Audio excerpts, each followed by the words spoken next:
दोस्तों नमस्कार।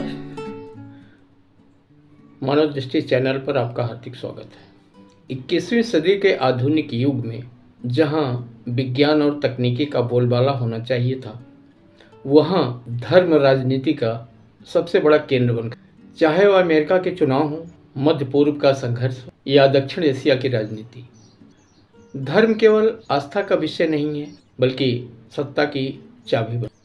धर्म का राजनीतिकरण। राजनीतिक दल धर्म का उपयोग क्यों करते हैं? इसका जवाब पहचान की राजनीति में छिपा है। पीयू रिसर्च सेंटर के अनुसार दुनिया के लगभग 27% देशों में सरकारें आधिकारिक से एक धर्म का समर्थन करती या उसे प्राथमिकता देती हैं। भावनात्मक जुड़ाव। धर्म लोगों की भावनाओं से जुड़ा होता है। जब राजनीति इसे विकास के वादों के साथ जोड़ देती है तो मतदाता तार्किक के बजाय भावात्मक होकर वोट करता है। धर्म का उपयोग हम बनाम वो की स्थिति पैदा करने के लिए किया जाता है, जिससे वोट बैंक सुरक्षित होता है। यह समझना गलत हो कि यह केवल एक देश की समस्या है। अमेरिका में क्रिश्चियन नेशनलिज्म एक बड़ी ताकत है। आंकड़ों के अनुसार अमेरिका के लगभग 60% रिपब्लिकन मतदाता मानते हैं कि अमेरिका को एक ईसाई राष्ट्र घोषित कर देना चाहिए। मुस्तफा कमाल अतातुर्क के धर्मनिरपेक्ष तुर्की को पिछले 2 दशकों में एर्दोगन ने इस्लामिक पहचान की ओर मोड़ दिया है। हागिया सोफिया संग्रहालय को मस्जिद में बदलना इसका सबसे बड़ा प्रतीक है। म्यांमार को लीजिए, यहाँ बौद्ध राष्ट्रवाद का उपयोग रोहिंग्या संकट के समय देखा, जहाँ धर्म के नाम पर सैन्य कार्यवाही को जनसमर्थन दिलाया गया। आइए अब इसके देखिए सकारात्मक और नकारात्मक दोनों प्रभावों को देख लिया जाए।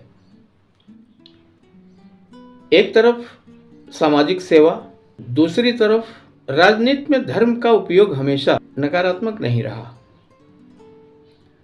लेकिन इसके परिणाम जटिल जरूर रहे हैं। नैतिकता की बात की जाए, कई बार धार्मिक मूल्य राजनीतिक भ्रष्टाचार कम करने के लिए, जन कल्याण के लिए प्रेरित करते हैं।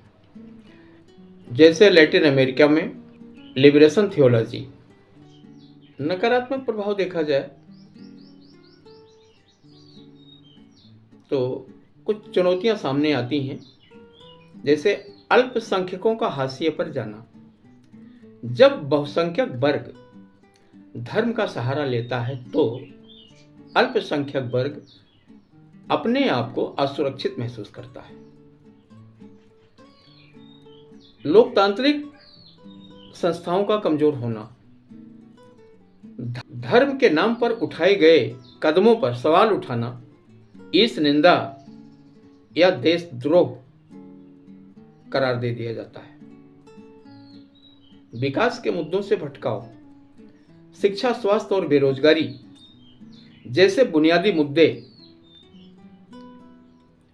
अक्सर धार्मिक गौरव के शोर के नीचे दब जाते हैं। वर्ल्ड वैल्यू सर्वे के अनुसार जिन देशों में राजनीति और धर्म का अत्यधिक मेलजोल रहा है, वहां प्रति व्यक्ति आय और नागरिक स्वतंत्रता का स्तर उन देशों की तुलना में कम है जहां राज्य और धर्म अलग अलग है। निष्कर्ष के रूप में हम कह सकते हैं कि धर्म व्यक्ति को अध्यात्म की ओर ले जाता है, जबकि राजनीति व्यवस्था की ओर। जब राजनीति धर्म का उपयोग ढाल के रूप में करती है तो धर्म अपनी पवित्रता खो बैठता है और राजनीति अपनी जवाबदेही। एक स्वस्थ समाज व्यक्तिगत हो और नीति सार्वजनिक। क्या आपको लगता है कि राजनीति के बिना धर्म और धर्म के बिना राजनीति संभव है? अपनी राय कमेंट बॉक्स में जरूर दें। और अगर आपको यह शोध आधारित विश्लेषण पसंद आया हो तो लाइक और शेयर करें। देखते रहिए मनोदृष्टि। नमस्कार, धन्यवाद।